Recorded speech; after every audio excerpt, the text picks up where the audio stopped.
Janasena MLA అతను ప్రభుత్వ whip కూడా అరవ శ్రీధర్ అనే వ్యక్తి కీచక పర్వం మనం చూసాం. ఎంత జుగుత్సాకరంగా అతను వ్యవహరించిన వీడియోలు బయటికి రావడం జరిగింది.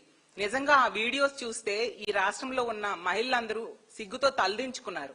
అంత దారుణంగా అతను వ్యవహరించాడు. ఒక మహిళని, అది ఒక ప్రభుత్వ ఉద్యోగిని ఎంత దారుణంగా లోబర్చుకున్నాడు, ట్రాప్ చేశాడు. మోసం చేయడమే కాకుండా 5 సార్లు అబార్షన్స్ చేయించడం, బెదిరించడం, కొట్టడం. అంటే ఎంత బరి తెగించి ఈ కూటమిలో ఉన్న ఎమ్మెల్యేలు వ్యవహరిస్తున్నారో ఈ సందర్భంలో మనకు అర్థమవుతుంది. ఇలాంటి సంఘటనలు గత కొన్ని నెలలుగా ఈ కూటమి ప్రభుత్వం అధికారంలోకి వచ్చాక పదే పదే మనం వింటూ ఉన్నాము, చూస్తూ ఉన్నాము. దీనికి ఒకటే కారణం నాకు అనిపిస్తూ ఉంది. ఏంటంటే ఈ కూటమిలో ఉన్న ఎమ్మెల్యేలకు గాని, తెలుగుదేశం పార్టీ జనసేన నాయకులకు గాని, వాళ్ళ కార్యకర్తలకు గాని ఇలాంటి తప్పుడు పనులు చేస్తే శిక్షిస్తుంది ప్రభుత్వము అనే భయం లేని పరిస్థితి. అందువల్ల ఈ విధంగా బరి తెగించి విచ్చలవిడిగా మహిళల జీవితాలతో వీళ్ళు ఆడుకుంటూ ఉన్నారు. మొన్ననే చూసాం ఆ మినిస్టర్ సంధ్యారాణి పిఏ వ్యవహారంలో ఎంత దారుణంగా ఒక ప్రభుత్వ ఉద్యోగి అయిన మహిళను మోసం చేసి లోబర్చుకొని ఆమెని అతను వేరే వాళ్ళకు కూడా తాచడానికి ప్రయత్నిస్తే ఏమైనా న్యాయం జరుగుతుందేమో అని చెప్పి అందరూ ఆశించడం జరిగింది. నెల రోజుల తర్వాత చూస్తే ఎవరైనా నిందితుడు జైల్లో కూర్చుంటాడు, కానీ ఈ కూటమి ప్రభుత్వంలో ఆ బాధితురాలు జైల్లో కూర్చుంది. అలాంటి దారుణమైన పరిస్థితులు ఈ రాష్ట్రంలో నెలకొని ఉన్నాయి. మరి ఇలాంటి సంఘటనలు జరుగుతూ ఉంటే తప్పు చేసిన వాళ్ళని ఈ కూటమి ప్రభుత్వంలో శిక్షించకపోతే మరి ఇలాంటి వాళ్ళు ఇలాంటి తప్పుడు పనులు చేయక ఏం చేస్తారు? అలాగే మొన్ననే చూసాం ఒక జనసేన కార్యకర్త ఏమో స్టేజ్ మీద పబ్లిక్ గా ఒక మహిళల్ని డాన్స్ చేసుకునే వాళ్ళేదో బ్రతుకు తెరువు కోసం రికార్డింగ్ డాన్సులు చేసుకుంటూ ఉంటే వాళ్ళనేమో బట్టలిప్పి డాన్స్ చేయమని పబ్లిక్ గా చెప్పాడు. మరి అతని మీద ఏమైనా కేసు పెట్టి అరెస్ట్ చేశారా? ఈ కూటమిలో ఎంతమంది నాయకులు ఉన్నారు, ముఖ్యమంత్రి గారు ఉన్నారు, పవన్ కళ్యాణ్ గారు ఉన్నారు, మహిళా హోం మంత్రి ఉన్నారు, లోకేష్ గారు ఉన్నారు. మరి ఎందుకు అతని మీద కూడా ఎటువంటి కేసు లేదు? ఇలాంటి తప్పుడు పనులు చేస్తూనే వాళ్ళ మీద కేసులు పెట్టకపోవడం వల్ల వీళ్ళు బరి తెగించేస్తూ ఉన్నారు. ఈ రాష్ట్రంలో ఈ కూటమి ప్రభుత్వం వచ్చాక అడుగడుగున మహిళల మీద అఘాయిత్యాలు, అత్యాచారాలు, హత్యలు మనం చూస్తూ ఉన్నాము. ప్రతి సందర్భంలో కూడా ఎక్కువగా ఇలాంటి తప్పుడు పనులు చేసేవాళ్ళు ఈ కూటమిలో ఉన్న ఎమ్మెల్యేలు అవ్వచ్చు, వాళ్ళ నాయకులు అవ్వచ్చు, తెలుగుదేశం పార్టీ జనసేన కార్యకర్తలు. మన ప్రతి సందర్భంలో చూస్తూ ఉంటే ఒక్కరి మీద కేసు లేదు, తిరిగేమో ఆ బాధితుల మీద కేసులు పెట్టే పరిస్థితి. అసలు ఆ రాప్తాడులో చూసుకుంటే 14 సంవత్సరాల దళిత బాలికను ఇంచుమించు 6 నెలల పైగా 14 మంది తెలుగుదేశం పార్టీ కార్యకర్తలు దారుణంగా అత్యాచారం చేస్తే ఎటువంటి కేసు లేదు. మా పార్టీ నాయకులందరూ దాని మీద గొడవ చేస్తే తూతూ మంత్రంగా కేసు పెట్టిన పరిస్థితి చూసాం. అలాగే సత్తివేడి ఎమ్మెల్యే ఆదిమూలం వల్ల ఒక మహిళ లైంగిక వేధింపులకు గురయ్యి ఈ రాష్ట్రంలో ఆ విషయం బయటికి చెప్తే ఆమెకి రక్షణ లేదు అని చెప్పి పక్క రాష్ట్రమైన హైదరాబాద్కి వెళ్లి ఆవిడ ప్రెస్ మీట్ పెట్టడం జరిగింది. మరేమి ఆ ఎమ్మెల్యే మీద కేసు పెట్టాలి కదా, అరెస్ట్ చేయాలి కదా. ఏమంటే సెటిల్మెంట్ చేశారు చంద్రబాబు నాయుడు గారు. నిజంగా సిగ్గుతో తలదించుకోవాలి ఇలాంటి వ్యక్తికి ఓట్లు వేసినందుకు ఈ రాష్ట్ర ప్రజలు. అలాగే తీసుకుంటే మనం ఆ కిరణ్ రాయల్ అనే వ్యక్తి, ఆ జనసేన ఇన్ఛార్జ్, అతను లక్ష్మి అనే మహిళను ఎంత దారుణంగా మోసం చేస్తే ఆమె పబ్లిక్ గా బయటకు వచ్చి చెప్తే ఎటువంటి కేసు కూడా ఆ కిరణ్ రాయల్ మీద లేని పరిస్థితి. అలాగే జనసేన ఇన్ఛార్జ్ అయిన ఆ కోట వినిత విషయంలో చూస్తే ఆ బొజ్జల సుధీర్ రెడ్డి అనే వ్యక్తి ఎంత దారుణంగా ప్రవర్తించాడు. ఒక స్పైన్ పెట్టి ఆమెను ఎంత దారుణంగా విసిగించాడు. కానీ కనీసం ఎటువంటి చర్యలు ఆ వ్యక్తి మీద తీసుకొని పరిస్థితి మనం చూసాం.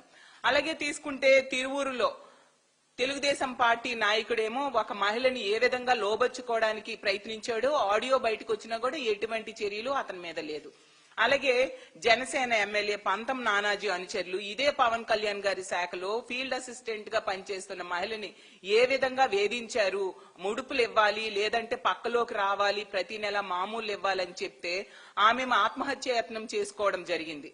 మరి అతని మీద ఆ అనుచరుల మీద చర్యలు తీసుకోవాలి కదా, ఎక్కడా లేదు. అలాగే తిరువూరు ఎమ్మెల్యే అయిన ఆ కొలిగిపూడి శ్రీనివాస్ అనే వ్యక్తి వేధింపుల వలన ఒక మహిళ విఆర్ఓ ఆ రోజు ఆత్మహత్య యత్నం చేసుకోవడం జరిగింది. భర్తని ఆమెని వేధిస్తున్నారు అని చెప్పేసి. కానీ అతని మీద కూడా ఎటువంటి చర్యలు తీసుకోని పరిస్థితి. ప్రతి సందర్భంలో కూడా తప్పు చేసే వాళ్ళని వీళ్ళు వెనకేసుకొస్తూ లేదా సెటిల్మెంట్లు చేస్తూ ఉన్నారు తప్ప ఎక్కడా కూడా వాళ్ళ మీద ఎటువంటి చర్యలు తీసుకోకపోవడం వలన ఈ రోజు కూటమి ఎమ్మెల్యేలు బరి తెగించేసి ఈ విధంగా అధికార మదంతో మహిళల జీవితాలతో ఆడుకుంటూ ఉన్నారు. ఎంత దారుణం! ఆ మహిళని ట్రాప్ చేయడమే కాకుండా లోబొచ్చుకున్నాడు, అలాగే పెళ్లి చేసుకుంటానని మోసం చేశాడు, బెదిరించాడు, అలాగే కొట్టడం జరిగింది. ఆమె ఎంత బాధపడి ఉండి అలా వీడియోలు చేస్తుంది అర్థం చేసుకోండి. ఇలాంటి వాళ్ళకా ఎన్నుకున్నాము అనేసి ఈ రోజు నిజంగా ఈ రాష్ట్రంలో ఉన్న ఈ కూటమికి ఓట్లేసిన వాళ్ళు బాధపడుతూ ఉండే పరిస్థితి. మాట్లాడితే చాలా డైలాగ్స్ చెప్తూ ఉంటారు పవన్ కళ్యాణ్ గారు. తాట తీస్తాను, మహిళల మీద ఎవరైనా చేయి వేస్తే వాళ్ళ తాట తీస్తానని చెప్తారు పవన్ కళ్యాణ్ గారు. మరి పవన్ కళ్యాణ్ గారు మీ ఎమ్మెల్యే కదా ఇలాంటి పని చేశాడు, ఒక మహిళని ఎంత దారుణంగా మోసం చేశాడు, 5 సార్లు అబార్షన్ చేశాడు, ఆమె జీవితాన్ని నాశనం చేశాడు, లొంగకపోతే కొడుకుని చంపేస్తానని చెప్పి బెదిరించాడు కదా. ముందు తాట తీయండి, మీ ఎమ్మెల్యే తాట తీయండి, సుమోటోగా ప్రభుత్వం కేసు నమోదు చేసేట్టుగా చేయండి, అతన్ని అరెస్ట్ చేయండి, మీ పార్టీ నుంచి ముందు సస్పెండ్ చేయండి. పవన్ కళ్యాణ్ గారు దయించి సస్పెండ్ చేయండి అని అడుగుతున్నాం. అలాగే చంద్రబాబు నాయుడు గారు మాట్లాడితే చెప్తారు ఎవరైనా ఈ రాష్ట్రంలో మహిళ మీద చేయేస్తే అదే చివరి రోజు అంట. చంద్రబాబు నాయుడు గారు ఇన్ని సంఘటనలు నేను చెప్పాను, మీ ఎమ్మెల్యేలు చేస్తున్నారు, మీ కూటమి ఎమ్మెల్యేలు చేస్తున్నారు, మీ నాయకులు చేస్తూ ఉన్నారు. మహిళల మీద చేయడం ఏంటి, వాళ్ళ మీద అత్యాచారాలు చేస్తున్నారు, హత్యలు చేస్తూ ఉన్నారు. మీరు ఎవరికి అదే చివరి రోజు అయ్యేట్టుగా చేశారు చంద్రబాబు నాయుడు గారు అని నేను అడుగుతూ ఉన్నాను. డైలాగ్స్ ఎవరికి కావాలి? చర్యలు తీసుకోండి, శిక్షించండి తప్పుడు పని చేసేవాడికి. ఇంకొకటి అలాంటి తప్పుడు పని చేయకుండా భయపడతారు. అది మీరు చేయకుండా ఎంతసేపు రెడ్ బుక్ రాజ్యాంగం ఎలా అమలు చేయాలి అనే దాని మీదే దృష్టి పెడుతున్నారు. ప్రతిపక్ష నాయకుల మీద అక్రమ కేసులు ఎలా పెట్టాలి, అక్రమ అరెస్టులు ఎలా చేయాలి అన్న దాని మీద మాత్రమే చంద్రబాబు నాయుడు గారు ఈ రోజు అతను దృష్టి పెడుతూ ఉండే పరిస్థితి మనం చూస్తూ ఉన్నాం. ఇంకా మహిళా హోంమంత్రి గారు, ఆవిడ గురించి చెప్పనే అవసరం లేదు. ఆవిడికి పదవి ఇచ్చారు మా జగనన్నని, మా వైఎస్ఆర్ కాంగ్రెస్ పార్టీని తిట్టడానికి, మా పార్టీ నాయకుల మీద అక్రమ కేసులు పెట్టడానికే. ప్రతి సందర్భంలో కూడా అది నిరూపించబడుతూ ఉంది. ఎంత దారుణంగా మహిళలకి మీ కూటంలో ఉన్న ఎమ్మెల్యేలు అత్యాచారాలు చేసి మోసం చేస్తూ ఉంటే మీరు హిట్ టీవీ యాప్, ఇందులో short news, live news, entertainment shows, movies, digital magazines తో పాటు మీ జిల్లా వార్తలను కూడా ఫ్రీగా చూడొచ్చు. ఇంకెందుకు ఆలస్యం, వెంటనే హిట్ టీవీ యాప్ ని డౌన్లోడ్ చేసుకుని ఫ్రీగా ఎంటర్టైన్మెంట్ పొందండి. Hit TV app, hit TV app, please download hit TV app. Hit TV app ని ఫ్రీగా డౌన్లోడ్ చేసుకుని ఎంజాయ్ చేయండి. మీకు నచ్చిన ఎంటర్టైన్మెంట్ కోసం హిట్ టీవీ యాప్ ని ఫ్రీగా డౌన్లోడ్ చేసుకుని ఎంజాయ్ చేయండి. హిట్ టీవీ యాప్ ని డౌన్లోడ్ చేసుకుని ఆస్వాదించండి, ఆశీర్వదించండి. ఇంతమంది సెలబ్రిటీలు హిట్ టీవీ యాప్ ని డౌన్లోడ్ చేసుకోండి అని చెప్తున్నారంటే ఎంత మంచి యాప్ ఆలోచించండి. అమెరికా అమెరికా అమెరికా అమెరికాలో చదవాలనుకునే వాళ్ళకి విశ్వసనీయమైన పేరు మన శౌర్య కన్సల్టెన్సీ. UK లో 1 year masters, UK లో 1 year masters, 2 years work permit up to 5 years visa. Contact Saurya Consultancy. Contact 89851 89851.